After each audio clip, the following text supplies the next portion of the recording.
Eh bien ça y est, nous sommes de retour en direct sur ce circuit de Lénenon pour le GT Tour et tout de suite maintenant, place en live, en direct à la Midjet 1300, c'est la deuxième course, on y va. Georges qui a failli partir en tête à queue, qui était complètement glisse et qui va peut-être perdre la troisième place avec Manu Damiani à l'intérieur là-bas. Non, il va conserver la troisième place, mais où première frayeur pour Stéphane Georges, le leader du championnat, qui heureusement a un bon coup de volant alors que ça glisse là, au milieu du peloton, mais qui a failli se faire surprendre avec un excellent départ de Christophe Carrière. Je salue également tous ceux qui nous retrouvent en direct du live pour suivre évidemment cette course. On est parti, on est en pleine action et on a déjà eu pas mal de petites frayeurs, notamment pour Stéphane Georges, mais qui est là, troisième position. Donc tout va bien avec en tête Christophe Carrière. Ah bah oui, c'est lui, si vous étiez déjà avec nous ce matin, qui est en tête, mais il a une grosse carte à jouer parce que le championnat est en train de se jouer entre Stéphane Georges, la fluo qu'on voit en troisième position, et Christophe Carrière que vous apercevez en tête. C'est la bagarre pour le titre très certainement, maintenant c'est quasiment sûr. Ça va se jouer entre ces deux pilotes avec Didier Dumaine qui lui va essayer d'aller chercher encore un nouveau podium. Ben oui, comme ce matin, il n'y a pas de raison. Manu Damiani a l'air toujours d'être bien placé en quatrième position. Attention également à Philippe Morin, je vous disais, un petit nouveau rookie dans le monde de la midget, mais pas rookie en sport auto, et qui est très très présent et bien présent dans cette deuxième course et qui pourquoi pas pourrait aller chercher un premier podium, ce qui serait pas mal pour une première apparition. La remontée. Alors est-ce que Dumaine va pouvoir prendre la spi? Oui, c'est bon. Carrière ne s'échappe pas. Stéphane Georges est bien là. Et on essaye de se doubler, de se redoubler. Avec Hubert Terrier notamment un petit peu plus loin. Thiomir Selendik, oui, sur la 3 de front. Et c'est non, Leroy. C'est Loris Leroy qui est passé avec beaucoup d'autorité là. Un groupe très très incisif parce qu'il y avait 3 voitures de front et finalement tout le monde est bien passé. Parfait, Carrière, toujours au commandement, on revient en tête de la course. Attention Stéphane Georges qui va se faire attaquer par Manu Damiani. Il va y aller Manu, il va y aller à l'intérieur. Mais attention Stéphane Georges, très correct, ne ferme pas la porte. Oh, avec un petit travers de Manu Damiani. Bon ça va, il est moniteur d'école de pilotage et donc ça va, il a l'habitude de conduire des grosses voitures, notamment sur le Paul Ricard. Donc il n'y a pas eu de souci pour Damiani, mais quelle bagarre en tête. Et ça fait les affaires de qui? De Carrière, bien entendu. Christophe Carrière, attention, déjà vainqueur ce matin. Et si jamais il en gagnait une deuxième, une troisième, une quatrième, ça serait pas pareil pour la finale du Paul Ricard. On aurait vraiment, je crois, presque un mano à mano. Il serait pratiquement à égalité. Alors attention, Dumaine, Georges, Damiani. Il y a un écart avec Laurent Babalère qui est un petit peu plus loin, mais qui peut encore accrocher ce groupe. Hubert Terrier, qui s'est fait un peu dépasser, hein, puisqu'on a vu Loris Leroy passer avec une très belle attaque. Du Toulousain numéro 79 qui est remonté dans le haut du classement, et puis il y a notre pilote russe, hein, Kokourun, qui est pas mal du tout non plus et qui pour l'instant rentre dans le top 10 comme on dit, avec également la présence de Patrice Tiva. Bon, les écarts, attention, avertissement pour le numéro 36.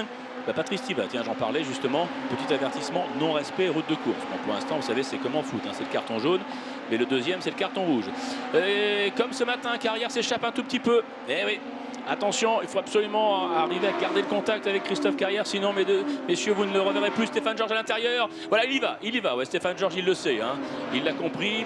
Il sait que si jamais il n'arrive pas à passer Dumaine tout de suite, il ne reverra plus Carrière. Et bien voilà.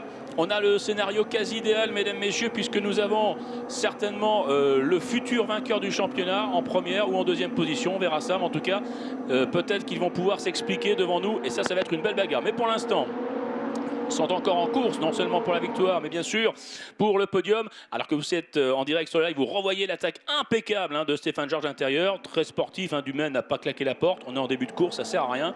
Il y aura d'autres possibilités certainement pour récupérer, pourquoi pas, cette deuxième place. Pour l'instant, c'est Carrière qui est à domicile à la maison, mais attention derrière, maintenant c'est plus pareil, Stéphane Georges va revenir. On va surveiller les écarts, hein, puisque tout à l'heure il y avait une seconde entre Carrière et Georges. On va voir si Stéphane Georges revient, mais pour le moment, un petit coup d'œil sur le chrono qui nous indique que le meilleur temps en course est signé par Christophe Carrière. Mais visuellement comme ça, on a un peu l'impression quand même que Stéphane Georges est en train de revenir, hein, et il emmène évidemment derrière lui Didier Dumaine qui intelligemment n'a pas fermé la porte parce qu'il a tout intérêt également à suivre le rythme de Georges.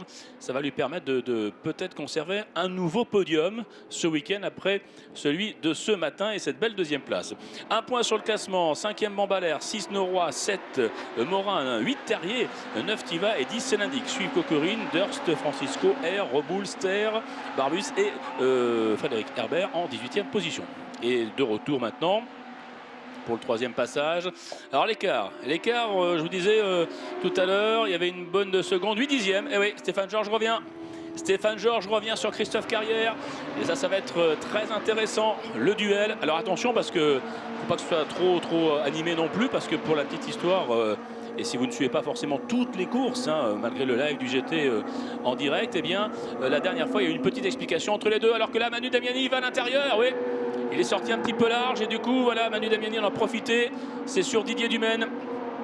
Damiani, troisième. Et attention, je vous parlais de l'explication entre Carrière et Georges qui s'était un peu frictionné, involontairement, mais il y avait eu contact quand même à Manicourt, ce qui d'ailleurs avait valu un avertissement pour Stéphane Georges et une pénalité de 5 places ce matin. Et on revoit sur les images l'action impeccable.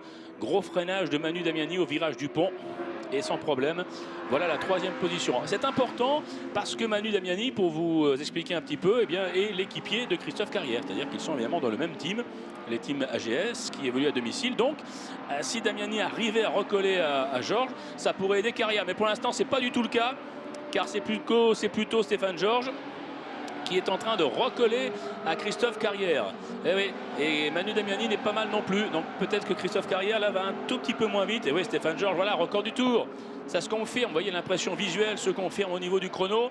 C'est bel et bien Stéphane Georges qui est un peu plus rapide et qui revient sur Christophe Carrière. Alors vous allez me dire revenir, certes, mais maintenant il va falloir le dépasser. Et ça, c'est une autre histoire évidemment, parce que là, on joue le podium, on joue la victoire, mais on joue aussi en quelque sorte un peu le championnat déjà.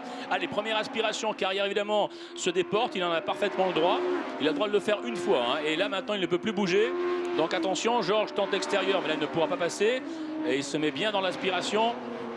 Ah, mais on sent qu'il a envie d'aller la chercher cette victoire, hein. Il ne veut absolument pas que Christophe Carrière remporte les 4 courses du week-end ici chez lui. Et il veut repartir, garder sa tête. Attention Manu Damiani, je vous disais Damiani, il va jouer le rôle d'équipier modèle. Et il va aller embêter Stéphane Georges évidemment pour permettre à Christophe Carrière de s'échapper. Bah oui, c'est ça la tactique d'équipe. Elle est importante en fin de saison, très importante. Et Manu Damiani remplit à merveille ce rôle d'équipier. Parce que là, Stéphane Georges, je le vois dans ses rétros et du coup, il peut moins se concentrer sur la bagarre avec Carrière qui est devant lui, parce qu'il y a Damiani qui est en train d'attaquer. Toujours Didier Dumaine, hein, remarquable, qui suit le rythme là. 4e et qui pourrait profiter éventuellement, on ne sait jamais, s'il se passait quelque chose dans ce groupe extrêmement animé. Un point pour vous dire que derrière, c'est toujours Bambalère 5e, 6e Noroy, 7 Morin, 8 Terrier, 9 Tiva et 10 Senandic. Voilà pour les 10 premiers pour l'instant. Évidemment, on suit avec beaucoup d'intérêt cette formidable bagarre entre les deux hommes forts de cette saison depuis le début de l'année en budget de 1300. Voilà, ils ont partagé les victoires, les podiums et pratiquement la première place, hein, au niveau des points. 910 pour Georges, 897 pour Carrière. Quand on sait qu'on marque 200 points par week-end, vous voyez, c'est absolument infime au niveau de l'écart. On va dire qu'ils sont pratiquement à égalité tous les deux et que tout va se jouer ce week-end et surtout lors de la finale sur le circuit Paul Ricard dans 15 jours. Mais pour l'instant, changement de système, vous voyez, du coup Carrière reste à l'intérieur, ouais, parce que là du coup Stéphane Georges ne peut pas plonger dans le triple gauche. Il est obligé de rester et de prendre l'extérieur, et je pense pas qu'il aille le chercher dans le triple gauche. Il va choisir un autre endroit du circuit parce que là c'est un peu compliqué. Attention derrière, Loris Noroy qui essaye de passer dans un trou de souris là. Je crois que c'est lui qui a essayé de surprendre Morin pour aller chercher une 6e place, mais ça n'a pas fonctionné. Allez, peut-être ici, mais Manu Damiani au virage du pont, c'est celui qui freine le plus tard pour l'instant. Le numéro 10, là, il nous fait des freinages là, de folie. Et à chaque fois, il revient. Oh, mais attention, bonne accélération de Stéphane Georges, à droite, gauche, qui va essayer d'attaquer. Ils sont pratiquement à 3 de front, il fait l'extérieur. Damiani, et pour l'instant, non, ça ne bouge pas. Ah, moins que Damiani insiste. Ah ben, ça va être une formidable bagarre, hein. Incroyable, la midget 1300, c'est de la bagarre et ça dure comme ça depuis des années. Mais regardez, les deux meilleurs du championnat, plus Damiani qui est lui aussi bien placé dans le championnat puisqu'il est en 4e position, nous offre un récital, un festival là pour l'instant, sous les yeux de Didier Dumaine, qui doit se dire bon, je vais attendre un peu parce que là ils ont l'air un peu furieux devant et il pourrait très bien profiter, je vous disais, d'une petite explication entre ce trio de tête. Et record du tour, voilà, c'est Manu Damiani, hein, celui qui est 3e actuellement. La toute blanche numéro 10, la midget numéro 10 en 3e position. C'est lui qui est le plus rapide. Et ça se voit parce qu'il commence à menacer, j'allais presque dire à agacer Stéphane Georges, qui du coup ne peut pas se concentrer véritablement pour porter une attaque sur le leader de la course, qui est Christophe Carrière. Alors on regarde également, on va franchir le cap de la mi-course puisqu'on va passer le 6e passage. Regardez, cette fois il est extérieur, hein. Un coup à droite, un coup à gauche, Carrière. Pourquoi? Pour couper l'aspiration évidemment de Stéphane Georges, parce que la grande ligne droite permet, regardez, d'aller beaucoup plus vite. Est-ce qu'il peut plonger ici? Non, c'est trop risqué à mon avis, hein, dans le triple gauche. Ça serait un endroit trop risqué je pense pour Stéphane Georges, qui va certainement essayer une attaque à un autre endroit du circuit, très certainement. Sauf que, je vous le disais tout à l'heure, au virage du pont, celui qui freine le plus tard, c'est le 3e, c'est Manu Damiani. Et voilà, il va nous refaire le coup peut-être. Il va peut-être refaire le coup, non? À l'extérieur, c'est compliqué. Et Damiani reste en 3e position. Et du coup, Didier Dumaine est bien dans le groupe, hein. Allez, 4 pour aller chercher la victoire. Alors derrière, c'est pas mal non plus. On s'excuse, mais on s'intéresse évidemment à la lutte en tête parce qu'il y a Bambalère qui emmène. Excellent, Morin, 6e, Loris Neroy, Terrier, Tiva et Selendik. Voilà, mais là aussi, une grosse bagarre. Mais c'est ainsi, depuis maintenant de longues saisons en midget, il y a de la bagarre absolument partout. C'est ce qui en fait le charme d'ailleurs.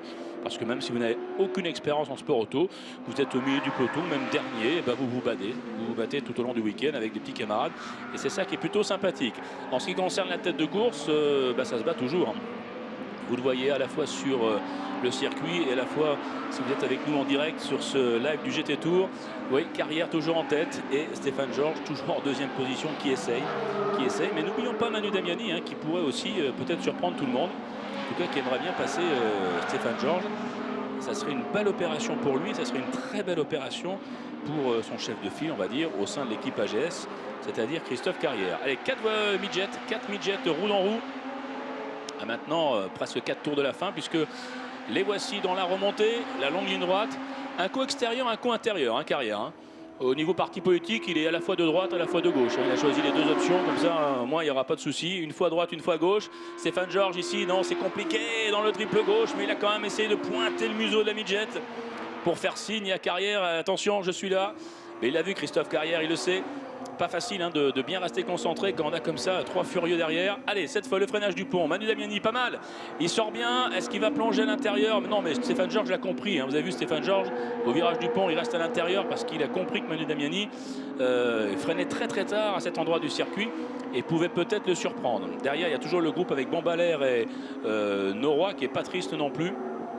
Loris Neroy qui a fait une belle remontée d'ailleurs et qui est maintenant en 6e position. On est à 4 tours. Manu Damiani, record du tour, mais pour l'instant, le leader, c'est toujours Christophe Carrière. Ça serait une très bonne opération, puisqu'il a déjà, on le rappelle encore une fois, remporté la course de ce matin. Donc ça ferait 2 victoires à domicile pour Christophe Carrière. Certes, Stéphane Georges est 2e, donc il limite un petit peu les dégâts, il marque des gros points. Mais enfin, voilà, on arriverait pratiquement à égalité si on continue comme ça pour les dernières courses de la saison. Et ça va être plutôt très intéressant. Alors la fin de course, on va voir si quand même on va essayer quelque chose. Je pense que Manu Damiani va essayer de toute façon une attaque sur Stéphane Georges. Peut-être également Didier Dumaine qui aimerait bien récupérer un podium parce que ça fait quand même quelques courses qu'il est sur le podium et notamment à Manicourt ou encore ce matin. Donc attention, il sort large Stéphane Georges pour bien profiter évidemment de l'accélération, un peu d'aspiration peut-être dans la ligne droite, non un peu loin, un petit peu trop loin vraiment, il faut vraiment être collé, hein, quand on sort de cette petite bosse pour pouvoir avoir l'aspiration totale et tenter quelque chose. Vous voyez, il se met bien à l'extérieur pour peut-être sortir un peu plus vite dans ce fameux triple gauche, considéré comme certainement l'un des virages les plus compliqués, mais aussi les plus excitants, hein, pour les pilotes de la saison. Et pour l'instant, voilà, il garde bien sa trajectoire. Et il s'est rapproché un peu de Christophe Carrière, mais toujours Manu Damiani, qui dans cette partie du circuit nous fait vraiment un récital.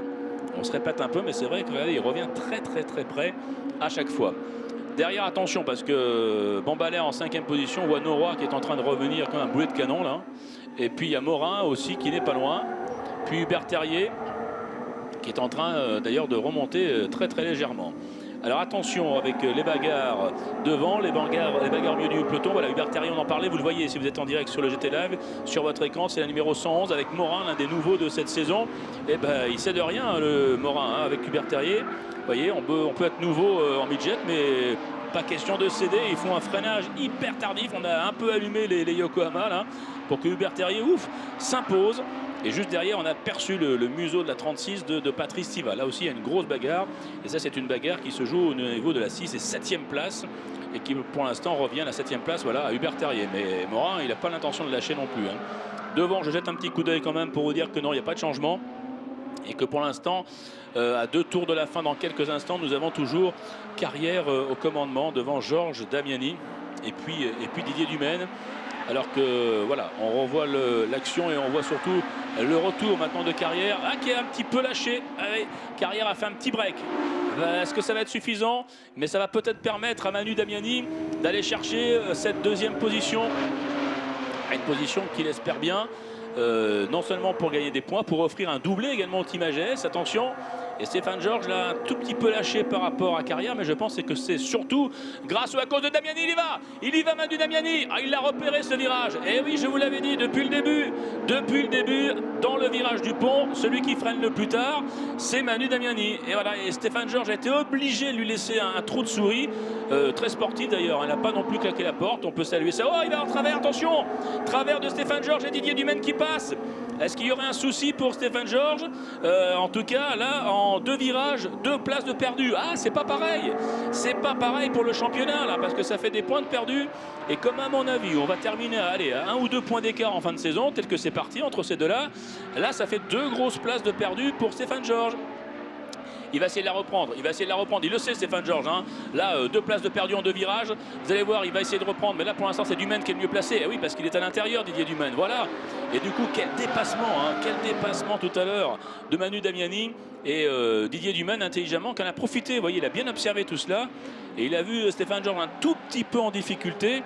Et du coup, on en a profité. Alors là, ça fait les affaires parce que je vous le disais, Manu Damiani, c'est l'équipier de Carrière. Donc ce qui est sûr, c'est que Damiani n'ira pas chercher Carrière. Non seulement parce qu'ils sont dans le même team et que ça fera un maximum de points à l'arrivée pour Christophe Carrière. Donc ça, c'est parfait pour Christophe Carrière. Reste à savoir maintenant si on va récupérer la 3e part pour Stéphane Georges. On revoit le dépassement sur nos écrans à l'intérieur de Manu Damiani. Remarquable dans ce virage-là. Pour freiner, il a freiné évidemment très tard. Et ensuite, une petite faute. Il est obligé d'aller à l'extérieur, partie un petit peu plus sale de la piste. Et du coup, oui, il n'avait pas vu peut-être que Didier Dumaine était aussi près. Et Didier Dumaine en a bien profité. Ben voilà, nous sommes à un tour de la fin. Nous sommes dans le dernier tour. Et Christophe Carrière est passé. Et oui, c'est Damiani, c'est Manu Damiani là, qui est passé devant Christophe Carrière. Ils m'ont fait mentir. Voilà, je vous disais qu'il ne le laisserait pas passer. Et ben voilà, il l'a laissé passer. Ou en tout cas, Manu Damiani a bien l'intention d'aller chercher la victoire. Attention, est-ce que Stéphane Georges va reprendre la troisième marche du podium? Alors ce qui est aussi, c'est des comptes, c'est des calculs, parce que Manu Damiani, il est 4 du championnat. Donc est-ce qu'on lui donne pas aussi la victoire pour qu'il ait plus de points? Bref, bon, après on rentre dans des calculs internes. Mais en tout cas, ce qui est certain, c'est que Manu Damiani attaque. De toute façon, c'est le plus vite. Il a le record en piste, donc c'est une victoire qui, pour l'instant, est tout à fait logique. Et on revoit sur notre écran, à l'intérieur, dans le triple gauche, Manu Damiani, il y va. Alors, est-ce que Christophe Carrière ne s'y attendait pas? Mais en tout cas, voilà, c'est fait. Manu Damiani est passé avec beaucoup d'autorité. Mais par contre, Stéphane Georges n'est pas passé. Carrière 2e, Georges 4e. Et pour l'instant, c'est Manu Damiani qui va certainement s'imposer, à moins qu'il y ait encore un changement. On ne sait pas, parce qu'en midget, ça bouge tout le temps. Alors attention, mesdames, messieurs, les voici dans la remontée. Dernière accélération pour la victoire, peut-être de Manu Damiani. Est-ce que Christophe Carrière, avec un peu d'aspiration, va pouvoir déboîter? Attention, ça va se jouer à quelques dixièmes. Non, vous voyez que ça s'est joué à quelques centièmes de seconde. Et bien voilà, Manu Damiani qui gagne devant son compère Christophe Carrière, Dumaine 3 et Stéphane Georges 4. Alors j'espère que Stéphane Georges ne gagnera pas le championnat avec 1 point, parce que alors sinon il va lui en vouloir. Il va dire dis donc, tu aurais pu me laisser passer là. Mais pour l'instant, il y a des mises sous enquête avec des petits accrochages, mais ça on va laisser nos amis du collège des commissaires travailler et décider. Nous, on va plutôt se diriger vers le podium. Je vous annonce quand même que le 4e, donc c'est Stéphane Georges. Le 5e, c'est Loris Neuroy. Le 6e, c'est Hubert Terrier. Le 7e, c'est Morin. 8, c'est Bambalère. 9, Tiva. Et 10, je crois que nous avons Théomir Selendik. Damiani, Carrière, Dumaine, on retrouve ces 3 pilotes sur le podium dans quelques instants, avant de retrouver Georges qui va vous présenter toute la suite de ce long programme. Merci Philippe Soulet. Effectivement, en ce qui concerne les animations et surtout les courses, nous sommes encore sur une période intense, puisqu'après la Midget Light Rally 3, nous allons retrouver la Peugeot RCZ Racing Cup, le championnat de France F4, la FFS AGT, et nous terminerons encore avec Philippe Soulet tout à l'heure avec le Super Tourisme version 2 litres. Vous rappelle qu'en ce qui concerne les animations, on vous invite à participer aux animations au cœur du village Matmut, avec les simulateurs, avec les speedruns, le circuit de voitures à pédales, les châteaux gonflables, les magiciens, les sculpteurs de ballons, le show trial, la Matmut qui vous accompagne au village d'animation, ou en ce moment